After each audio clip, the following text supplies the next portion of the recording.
board. That's a wave. I click on the.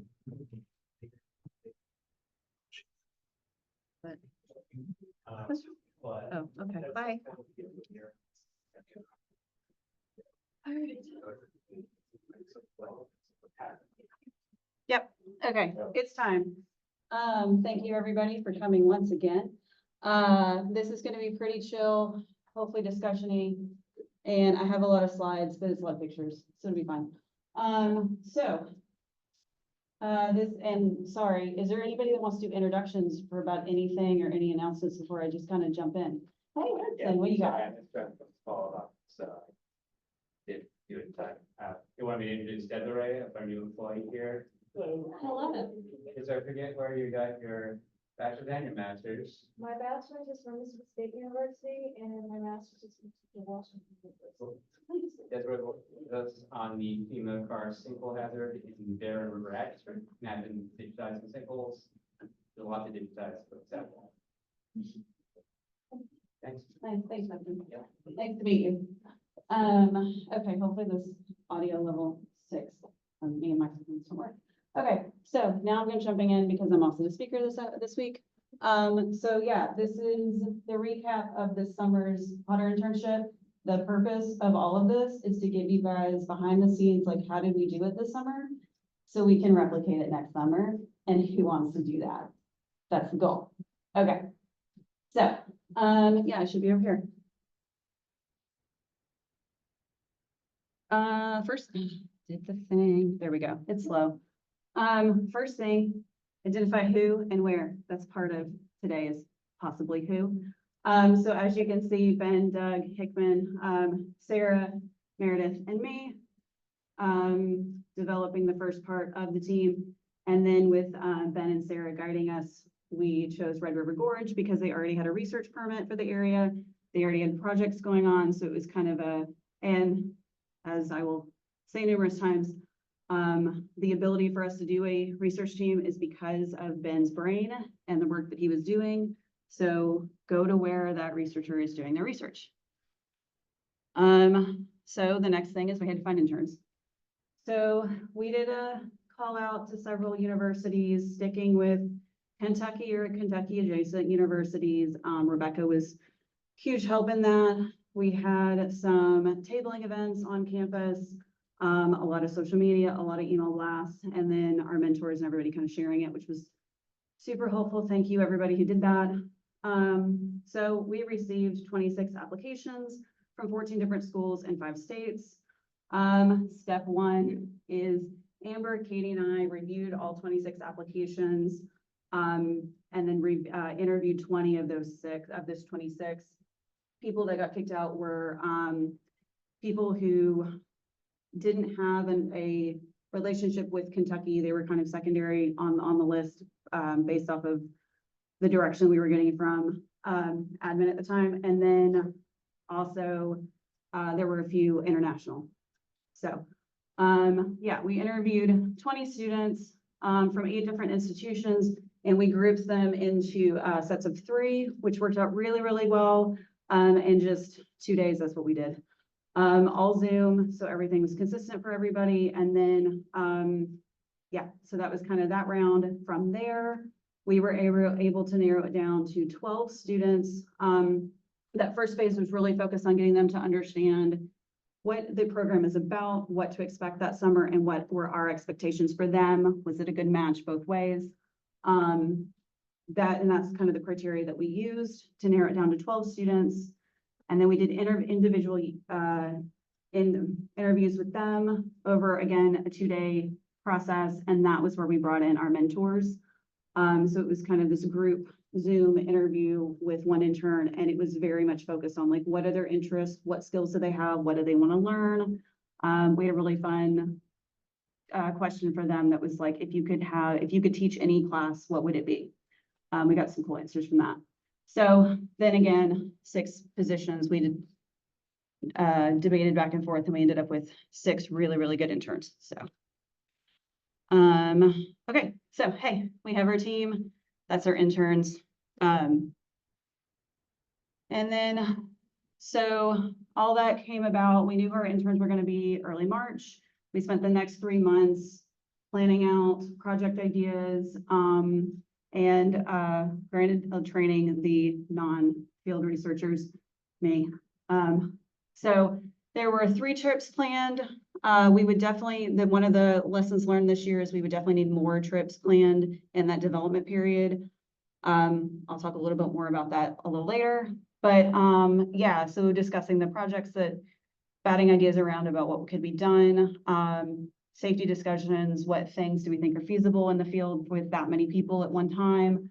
Fine tune details every time we went out. Every field trip that we did was definitely beneficial for us. And then, of course, enjoying geology, wildlife, and people, which I will now show. So, these are a couple shots of Ben and Sarah training the non-karst people how to do some of the techniques that we would be teaching the students later that summer. Went into the cave, again, teaching us some stuff, and then there were some things about bats being cautious of. So again, just training for us so we would be prepared for the students. All the wildlife we got to see. I almost got wildlife bingo that I made up in my head. I didn't see a snake, so it didn't count, but I got really close. Yeah, and then, right, the people. We had a lot of fun. It was a lot of fun.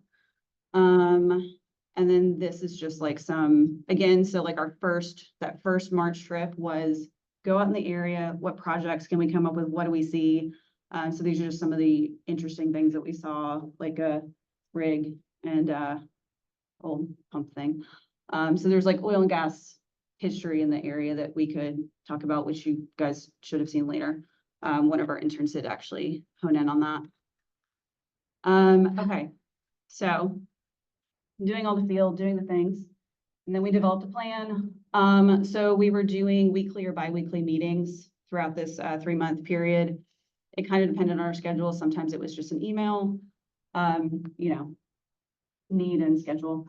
That's where we were honing in on what equipment and supplies do we need, working with Katie to make sure that we had a budget put together, things ordered in time, what could we get, what could not get, what could the funds pay for, etc. Again, more planning, what data are we going to collect, where exactly are we going to go each week, all of that. Rehashing for each other about mentor commitment, individual roles, what was everybody kind of responsible for. It was very much a shared experience. But basically what's everybody strong at, weak at, how can we kind of help each other out? And then really laying out that timeline in conjunction with our schedules. So we had a spreadsheet. So we had the schedule. So this is the schedule that we followed for the 10 weeks. There's a lot of stuff on here. We did field every Tuesday. Based on the feedback this year, that might change. We might do a couple weeks in the beginning where it's like 2 field days a week and then taper off from there. It just kind of depends on the projects. That's where, again, Ben was vital because he has this knack of like talking to somebody, have very quick conversations, and he'd have like 10 projects in his head for that person.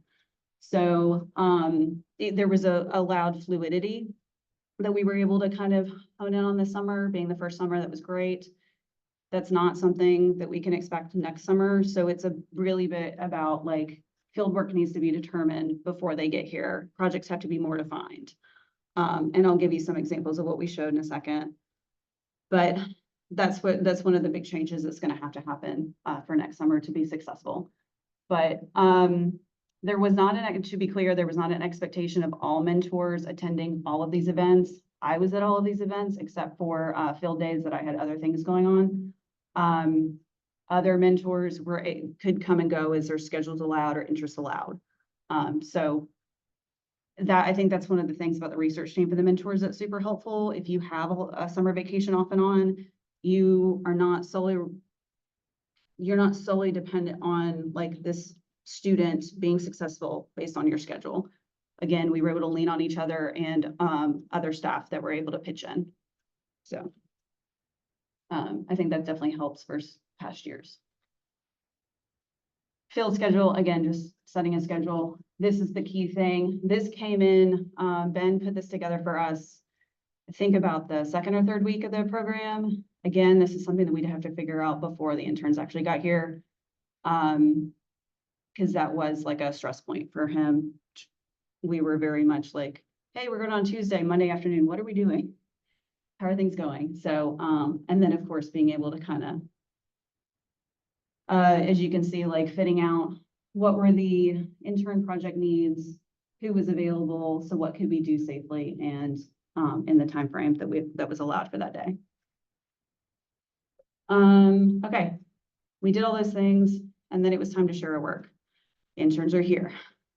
So orientation day, introduction to KGS, introduction to the workspaces, how to use computer, the KGS way, or our drives and everything. And then the afternoon was very much just talking about, hey, here are 11 different rough project ideas. What are you guys interested in? And so this is just some examples of what they were saying. So we kind of give like a interesting image, what was expected, office versus lab versus field, and just a general idea of what that kind of project would entail. So we just gave like a few different examples for them, kind of pique interest. I'm just giving you guys a run through. And then the other thing that we did is we broke that out into a grid of like what data would be required for the success of that project. And then the general field work considerations, things for them to think about. And this all prompted conversations that we had that really went through that, that afternoon session, their first day. So the other thing is, in that same afternoon, Ben gave a talk about karst. What is karst? What are the issues involving karst? What are the techniques that researchers use to study it? And then we also talked about operational leadership in regard to field safety. Ben has this severity, probability, and exposure matrix. We walked everybody through that. Everybody had to fill it out for the next day, because the next day we were going in the field. So, and that just kind of helped everybody talk through what concerns do they have, what hazards could be there, and how could we mitigate it. That was a super useful exercise for everybody. And I think it's super important to do that first day, because these students, we gave them a lot of prep information coming into the summer, but everybody's coming from different institutions. Everybody has different experience levels. And so this is where we get to just have a real conversation versus just like me sending out, hey, this is the equipment you're gonna need this summer. Do you have it? Do you need it? What can we kind of provide? Stuff like that. So yeah, week one, that was day one, orientation, everything. Then we went out in the field. And so Steve Grubb led us talking about the stratigraphy of the area. When we went to some of the sites that we potentially would be doing projects in. This was again, trying to get them to connect the project idea that we presented the day before with the actual field. And some of our students had never actually been in the field before, had zero fieldwork experience. And so this was a good kind of introduction to that, of what are their feelings? Are they, based off that, are they going to want to do a lot of field work? Are they going to want to be in a cave? There was a cave that we kind of went into the entrance of, or do they absolutely hate all of it and they just want to do the lab, do GIS focus, not really be in a cave or be outside that much. Yeah, and so these are just some different pictures from that. So that was an all-day thing, and then we got some ice cream at the end, which was fun. So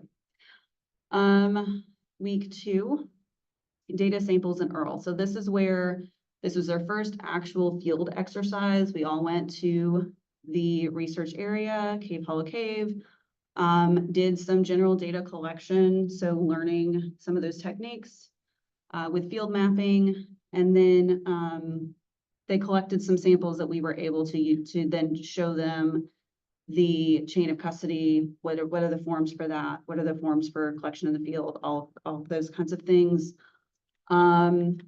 And then, yeah, more pictures of mapping. And then we did Earl. So at Earl, I did a presentation with them about data and sample management.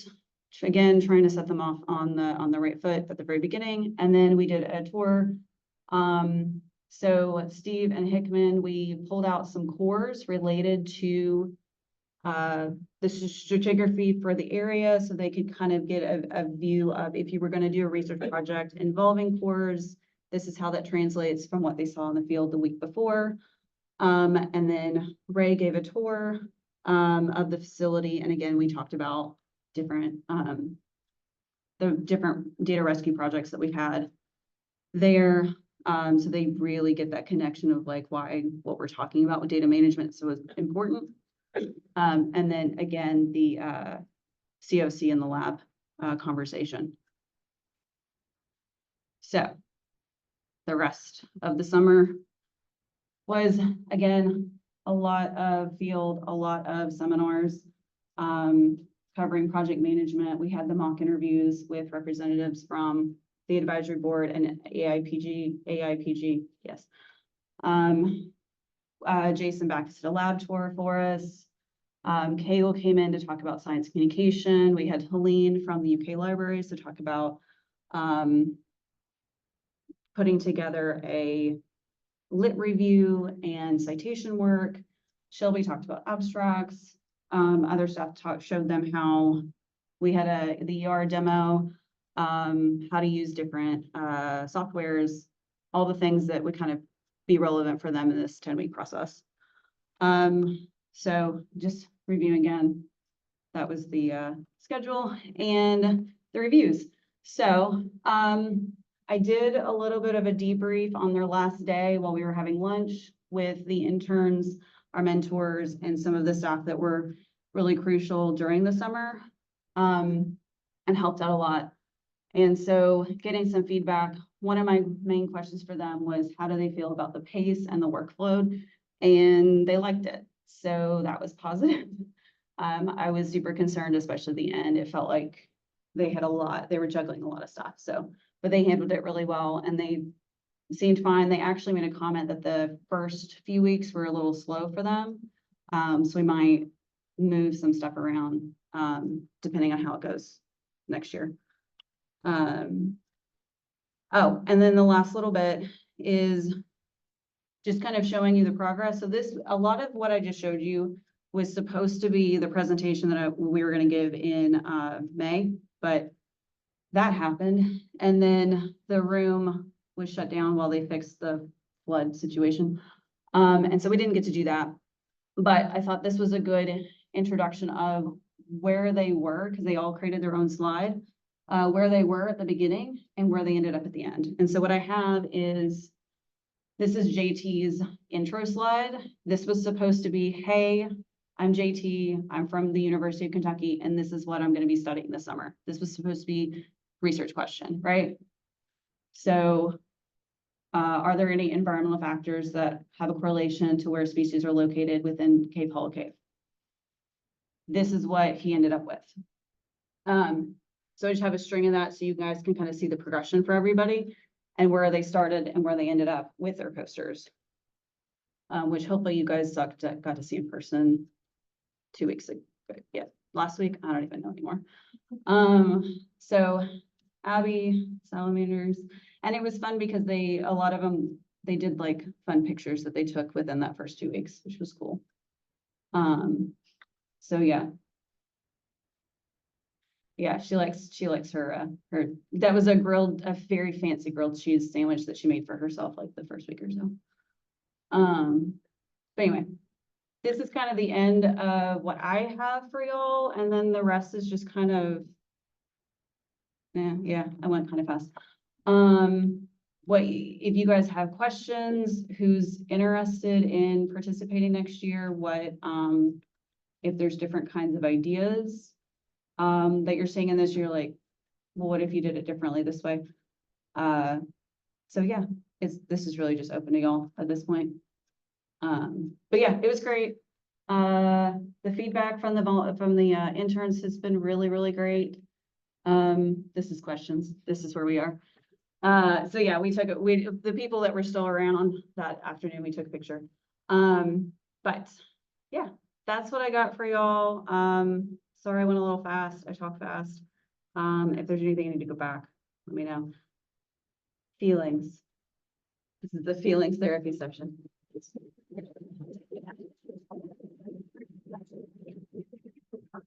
Did I scare everybody from participating next year? No, yes. I'm just curious if like, the interns, whatever they started out, do you already kind of have projects for them or just sort of general ideas for projects and then they just kind of picked it up and went with it? So it was the 11 general ideas. And then it was, hey, have a conversation with Ben, and Ben's gonna say, do this. And so like, we were actually able to have, he was like, oh, if all 6 choose this slide, I can come up with 6 projects. And for bioinventory, he did. So JT and Abby did bioinventory projects that were very different. That is not something that we're gonna be able to, I don't anticipate being able to do that next year. Well, the modification that I'm seeing is 10, 11 project ideas that are better defined. And so they still get to choose. But we've done a lot of that groundwork at the beginning. I think that's how it's gonna work, be accomplished next year. Most of the internships that I had done were like that. There was already a defined project where there was legal within it, but that's kind of what I'm saying. Okay. Jason or Doug? Okay. I was just gonna say, on the project thing, when we interviewed them, we weren't thinking about their aptitude as far as could they do these projects, right? So the interviewing process was well, it was and it wasn't, because we didn't come up with those 11 project ideas until after we already knew who they were. So it was based off of the information we got through the interview process. They kind of play off each other. Yeah. I think that's important, that we should be selecting interns based on something outside the project that we have in mind, Mhm. you know, based on their need and qualifications, stuff like that. Yeah, so I still think, yeah, we'd come up with project ideas after we have the team in place. Yeah. And based off of what we know from them, what do we think they're gonna be interested in, what skills do they have, and what are they trying to learn? Then we build projects off of that information. It just needs to be better defined. Where we were figuring out exactly what the field was gonna look like the field schedule. We defined that before their first day. They're all great, though. They're very eager to pretty much any project, so. I think if they want these, the storage projects that we had, if it was something about Earl or something else, they would be fun. Yeah. Just kind of cool. Yeah, and I think that's where this new interview process is vital, because it helps us kind of from that part.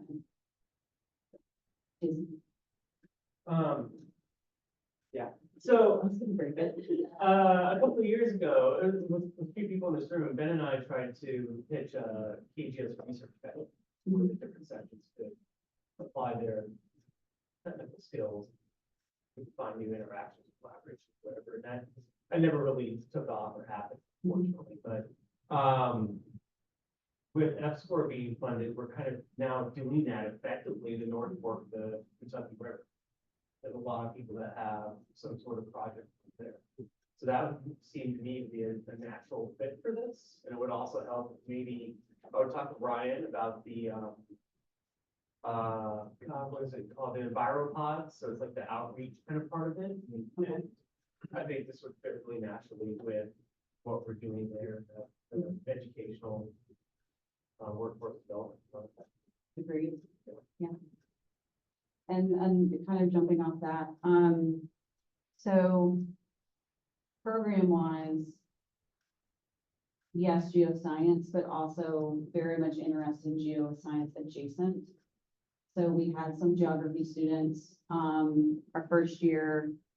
We haven't for the last 2 years, but being able to kind of jump into these other fields because everything is related to geology in some way.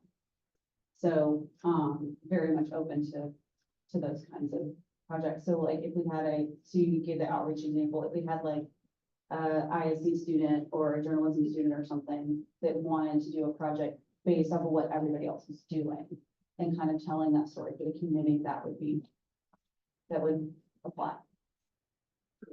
I know. I don't know about the IRB kind of stuff, but yeah, Well, I think that would. that's something that we have to pick, well, because I'm talking about a reporting project based on what our people were doing. Yeah. IRB would be involved if we were actually trying to interview community members, taking information from that. They're different. Okay. Yeah. Yeah, but yeah, there's various sides to us, it's like the technologists, there's all sorts of things going on. Yeah, and it would be nice to like, and other programs. So, but yeah, and IRB could be done, it would just take a lot of things. I would not know. I know. Anyway, Diane. I think that my question's been answered, but do you think that like, knowing what you've learned over the past couple of cycles of internship, like, do you want to have just a specific location or a specific focal point that is like where the field work happens? Yeah, okay, because I think last year there wasn't like No. a steady. Yeah, so this is the thing, by doing this research team where everybody's project kind of related to each other, it helped them and they got to know what it was like to work in this profession on a research team, which is pretty much the norm, collaborating with each other and our involved mentors.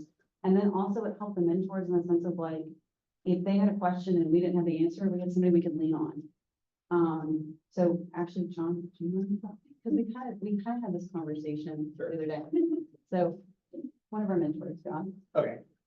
do you want to talk about? Yeah, now, do I need to? No, okay. People always say I'm loud. Yeah.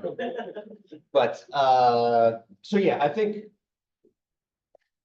having one central field area and related projects really simplifies it for us, frankly. Because we don't have the funding to pay for an employee to only manage. It'd be great if we did, but we don't currently. And so all of us were doing our normal KGS jobs along with the intern, helping out the interns. And so because of that, like I had a couple deadlines and meetings that I couldn't get out of. But because we had a group of 6 people, we're all going to the same place, we're sharing vehicles.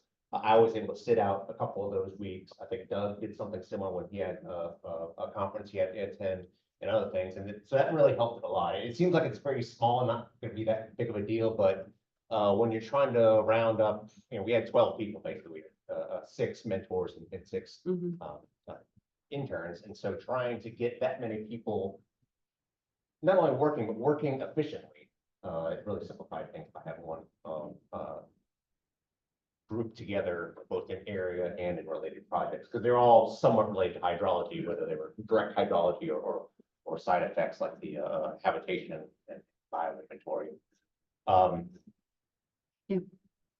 Right. But just to touch on something that Liz mentioned earlier, I do think we should have more defined projects going forward. We are very lucky that Ben not only could think of stuff, but also had all the background information already because he was doing karst research within the park. So I don't want us to take that for granted next year, because if that hadn't been in place, then we probably would have had to start like 6 months earlier to get the permits Yeah. and everything else, because the Forest Service is good, but not fast. Yeah. So so realistically, so yeah, I think that would be a benefit for next year. Maybe not down the exact project you're doing, but a general idea. You're going to be working this location, looking at these science with these instruments, sort of thing, and they can tweak it one way or another based on what they might want. Yeah, So it's a really interesting comment. An area I might draw to is Robinson Forest. That Because came they up. have showers and lodges, and it's like, I forget, like $8 a night or something stupid cheap. So if you're gonna go. and it's UK land. We can do anything we want. Huh? It's UK land. We can do anything we want. Yeah, and so it's cheap, it's convenient, it's not roughing it. No, 3 hours. It's so fun. Is it 3 hours? It's like 2.5. It's Yeah, the hour and a half to Red River Gorge started to get old Yeah. towards the end. Well, and this is what I'm saying, is if Yeah. you do like the export project area, it's farther than that. Yeah, But that's in it, but you know, you Yeah. go all the way out to White. So Yeah. you're not gonna be wanting to do that trip multiple times a week in your first couple of weeks. Yeah. So. Yeah, so that has been suggested as well, as a possibility next year. And yeah, it would just be, we're out there for a few days. So you're doing a lot of data collection over a couple day period, but you're doing less field trips instead of the weekly. So, and when you do a field camp thing, you camp out there, do like 4 intense days and instead of one. Or something like that, I don't know. I like my showers. They have lots of showers. As long as, hey, if there's a shower, I'm okay. As long as there's a shower. Lots of landslides out there too. That's fine. Like a dirt shower. There you go. Yeah, Hudson gets to leave next year. Emily, Have you guys looked at the National Science Foundation research experience for undergrads? Because it's like, it's set up exactly like this, and I did too as an undergrad. oh, cool. So I don't know if it still exists, but. I have not looked at that. I didn't know about that, but I will look.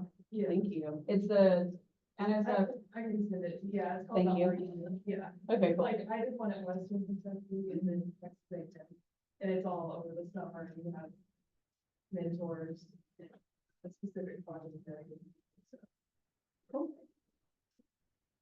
Thank you. Oh, I thought something. The other thing, to continue what John was saying, it also, so there's benefits definitely to the mentors. There's also benefits for the interns in the sense of they're getting different perspectives from different, varying staff from their own experiences. So instead of having one siloed project with one supervisor, where the supervision, the level of supervision would vary, the level of mentorship would vary, like, how much help they're being given for practicing the lightning talk or the poster or anything like that. This kind of standardizes that in a way where we're all able to pitch in and help, and then we have, specific days set up for whoever can, whatever mentors or other people can be there. We'll have them set up and go through practice runs, which we weren't able to do before. We hadn't thought about doing before. I think all of that was really Meredith's idea, so thank you. Any other thoughts? Yeah, Could you talk any about the selection process, like what we're looking for in terms of their qualifications versus their experience or lack thereof? And like what the spirit of the Potter program is? yeah. So, we look at this program as an opportunity to give students a leg up. So if it was a student that already had a bunch of lab experience, field experience, already been at a bunch of conferences and all these things, they're probably gonna be just fine going out in the career world and interviewing and all that. And so we were looking for students who seemed motivated, but weren't always given opportunities to have field experience or learn certain things in their departments. And a lot of soft skills. A lot of soft skills are not taught in departments more research heavy, it's more academic. Get it? But this was kind of the opportunity to hone in soft skills that people don't learn. So making sure that these students had a chance and felt prepared going into the real world quotes, whether that is a career path or academia, getting their master's or PhD, whatever. But yeah, that was kind of our focus, making sure that they were gaining something from participating in the program besides just something that they get to add to their resume. Want to make sure they got a lot out of it and making sure that they were going to be able to engage in the program, because it makes a huge difference whether or not they are actively participating or not. Yeah, did that, yeah. Yeah, Karen. So you expanded to states that border Kentucky. Are Mhm. you gonna expand that again? Or what do you mean by internationals couldn't be included? Does that mean kids who are here studying at a university? No, or like straight they up live from in out of- Pakistan and send an Gotcha. application, yeah. So that is up to our admin. The original plan when the program started was to try to roll it out.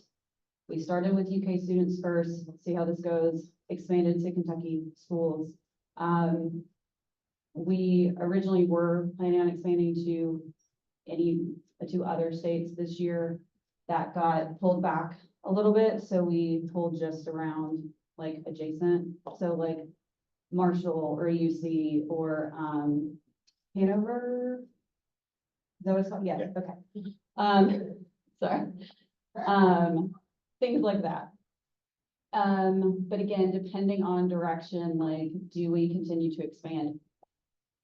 There's What cases do you where mean by the administration? I'm sorry. Do you mean like here at UK? or KGS, the KGS. Endowment? We have to make sure that we follow exactly what Potter. Yeah, that's what I was is wondering. the Is like there an funds for. expansion plan in the Potter money? No. No. Or no? No, there's But not. there is And someone the who reason- administers the money. And the reason for that is because he also provides the same amount of funds to, the Ohio Yeah. Geological Survey, Indiana, and Illinois as well. So we don't really want to take their interns necessarily Right. I from see what you're this, saying. right? So we have to kind of be a little cautious about that, I guess. Okay, thank you. I understand that. Yeah. So. That answered it. Yeah, We do want to keep it like as much as Kentucky as possible because that's, how money is. Thank you. Was kind of my, yeah. yeah. Like, how There's- are you deciding where to get these kids, I guess, was kind of, Oh, thank you. okay, Yeah. So that's where we are right now. Can you talk about the housing? Oh, yes, okay, so that was another thing okay, thank you. So the other thing that we consider, that we were kind of considering the hesitation of which schools to recruit from is bigger, the possible financial burden of coming here because you're working here, and if you're not, like, if you're having to relocate for the summer, right? So this was so this year we did have some kids that relocated, and we were able to do that in a sense because we were able to offer, housing on campus for UK, so that was an option. It's not the cheapest option, but it is an option. And then actually with your help, providing a list of local apartment complexes that are reasonable and would do like a short-term lease, Short lease, furnished, stuff like that. Yes, Just thinking back a couple days ago, so we had, Yeah. Geo housing, in it. Yeah. Did you? put you want us to buy a house? No. But you could put them in touch with each other, so they could decide if they want to locate to like a short-term apartment house. Yeah, That's an option for them, someone. yeah, Mike, Sidetracking, housing, housing. Yeah. So if this hadn't been in the gorge, Ben's project, initial research hadn't been there, how long would it have taken to develop the current program? Like So- absent of that, right? Because that seems to me to be like a big linchpin for workload. so that is what allowed us to be able to execute the research team concept versus the individual supervisors and projects that were not connected. And it was finding enough staff interested with that idea to engage with it. And we started a little late, like we started talking about this, I think, in October. And that's why it's so great that Ben was able to do this because this was our year to kind of show it can be done. And that we have a good general workflow of how we can execute this successfully because we had someone, Ben, that could kind of pull that together. Right. And all those various project ideas were able to spread forth departments, had that presence there already. Yeah, because I had him in my office and I was telling him like, hey, I know we really wanted to do this project team idea, but it didn't feel like we were gonna be able to be successful with that. We didn't have enough staff that felt comfortable kind of getting in on that. And he was like, so I was talking to him about like, are you still interested in projects? And he said, we're just talking, he's like, I'll just take all six. And I'll just figure it out. And that's what we did. And then we were able to recruit other people to help out on that. Again, it was all based on him taking charge. So is the thought to try to replicate that, sure, like. That's a. Star. Going forward. It would be what part? Well, like having it kind of all spring from one person who's like deeply involved in investigating one area that other people can kind of get involved with, but there's sort of, that's like the central nucleus of this, right? Like the Right. nucleus is that you had this ongoing research and you could help position both the interns and the mentors into areas that would actually get the project. And so it seems like that's a really key piece. And it's also a huge time saving. piece, Yeah. Right, so how, is that what you think about doing in the future too, or are you gonna go in a different direction? If it would be possible, I just don't know if it's possible. And so I'm trying to replicate as much as we did last year at the place where we are and see where it can go. But yeah, I mean, if we had that. Hey, Doug and then Meredith. I was gonna say, if Ben was here, he'd probably do the same thing next year. Yeah. Nice. So why we're here today. But I think it is sort of a North Star. Yeah, and the presence in the gorge makes all the sense in the world, right? Yeah, logistically, it's uncomplicated and it's state. Yeah, it makes sense. It's like, yeah, it's one of the coolest stuff to see in one. Do we still have permission to work through that? That's been permanent. That's, And then we transferred some of the contacts to Sarah. She's there. No, she's still in the Well, field. yeah, that would be something to talk about, if that, Yeah. is something that, like you say, get started early. So this year, we effectively had two managers. We had Liz doing all the HR stuff and a lot of the basics The of how the seminars internship and was set up, and then logistics, we had a research manager, if you want to call him that, Ben. And I think that really helped out, because whenever students had a question, both them and us as mentors knew who, if we didn't have the answer, we knew who did. And so if it was when are we gonna get paid? Well, that's a Liz question, let's go find Liz and find out, or, what if the water here is acidic or whatever? You're like, well, let's go talk to Ben about that. So there was always someone that was kind of chain of command, nothing that really affected, but you know what I mean? There was always, Having those switch points. I mean, it seems there like, was an accepted leader. I it guess. seems like a great approach to doing it, right? I'll just say, like, I don't know anything about the modern internship program other than that it exists. I didn't know any of the details. I was totally blown away by what I saw at the intern forum. Like, I thought it was amazing. And like, I know They're pretty good, brother. they were fantastic. I mean, like, the whole program was amazing. Just how everyone kind of got it together. I mean, that takes a ton of work, like just knowing summer programs for students are a huge effort. And so, yeah, thinking about this in the future, it's like, how can we, keep getting these like remarkable outcomes, with some of the pieces leaving and moving on. That seems like the same as what I'm talking about this now. Yeah. If you can have that outcome all the time, it'd be awesome. Yeah. We kind of had X interviews with both interns and the mentors, kind of discussing within ourselves, like what worked, what didn't, with the hope that next year, or from future years, we can on that trajectory. And I think we've excelled out of that, so. Yeah, for sure. And I still need to share what I got from the Google survey from everybody. So, Meredith and then Jason. Oh, yeah, I was just gonna say, assuming we don't have somebody who wants to set up and be then moving forward. Yeah. Then I think what would be wonderful is to settle on an area that we know we have access to. Yeah. And that people have a reason to be working in the project. So we don't want to pull in people mentor and it's nothing but time saving, then we get out of the student. Right. You know, identifying mutually first beneficial. a place where we know we can work and then figuring out who's got a question they want answered. That could be addressed in this area, whether it's your private. So. Yeah, especially if that data would then be added to a larger data set. And I don't think the projects necessarily need to be clean to the degree that they were this year. Mhm. I think we just need to make sure we have Agreed. plenty of ideas that we Yeah. can approach in this area. That's the thing. It's more about who and where. And then from that, we figure out the projects, the project details. Jason and then Alex. So I think if you to who's and where's potentially, so. Okay. If you want to continue doing what you're doing, I know Sarah pulled a pretty heavy workload. Yeah. Going into Ben and stuff, so she'd be the natural person to take that over in George. And If she wanted to, yeah. if she will, right? I don't know if she wants to. I think she'd be more willing to, if, like, I love Ben and I'm sad that he's gone, but he Yeah. does tend to like disappear on you sometimes when you need him, and it throws the schedule in chaos. You could compartmentalize, yeah. Yeah, and that created some frustration, but I think Sarah could organize that, I think she's capable of it. And if you want to continue to do that type of research in the court show, Yeah, no, it's, yeah, sorry. another option Yeah. would potentially be, I could maybe organize something, but it would be out towards like Robertson Forest. Right. So it'd be a completely different area, set of projects, I could go on people. They could start the research after that.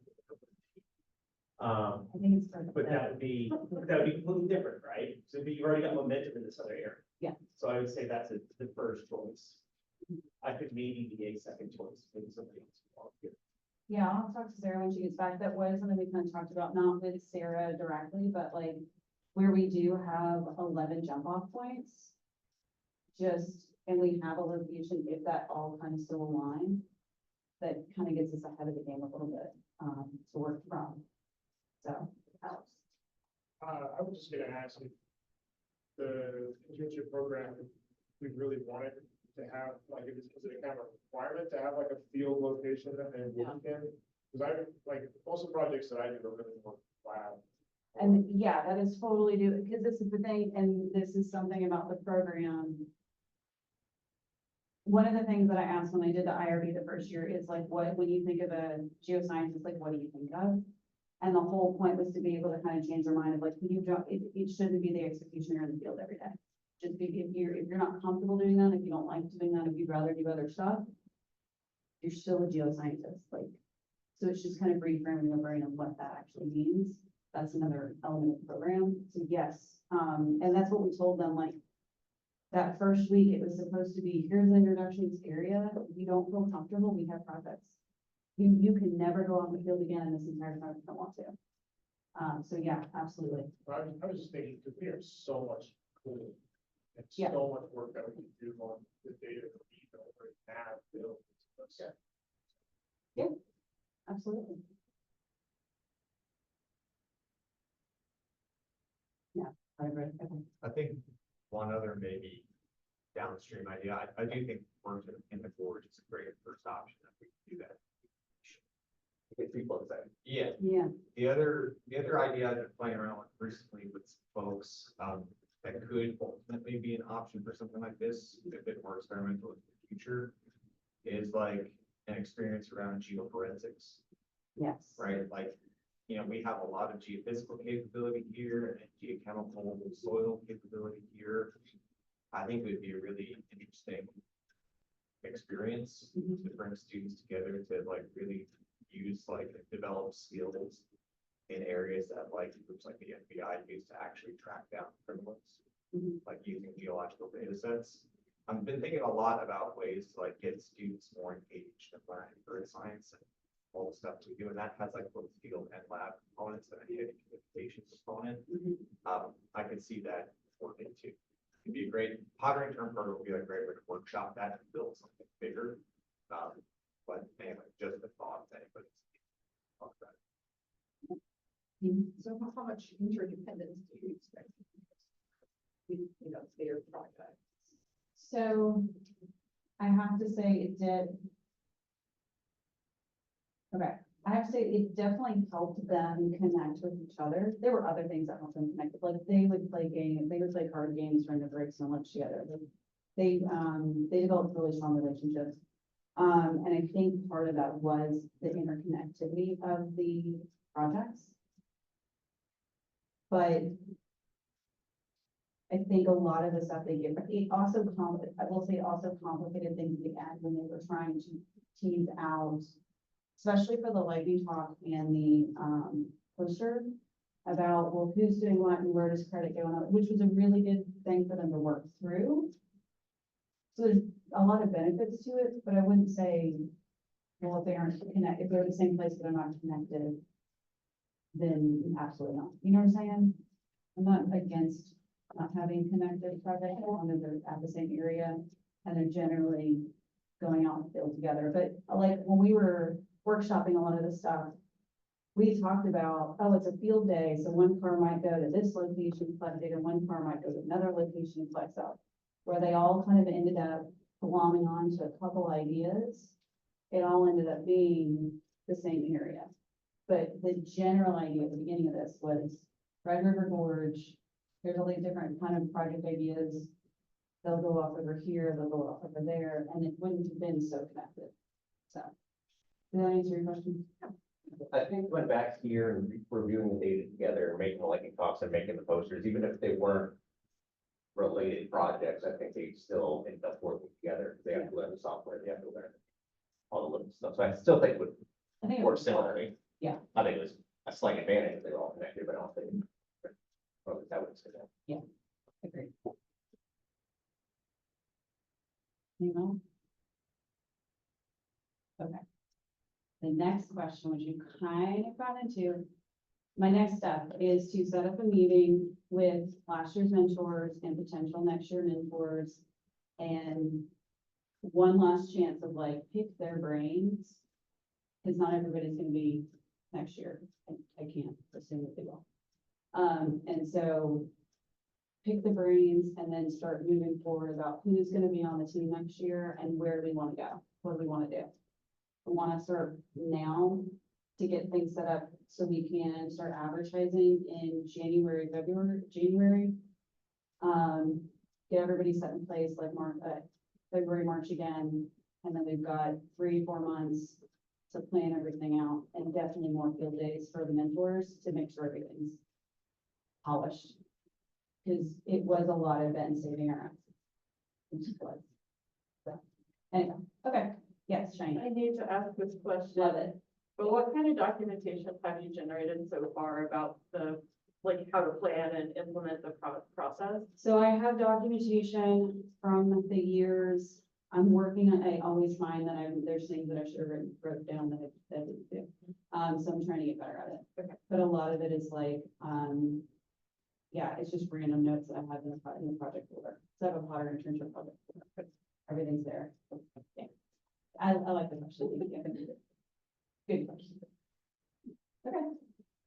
If that's it, just let me know if you're interested so I can schedule a date somewhat soon. So, thanks.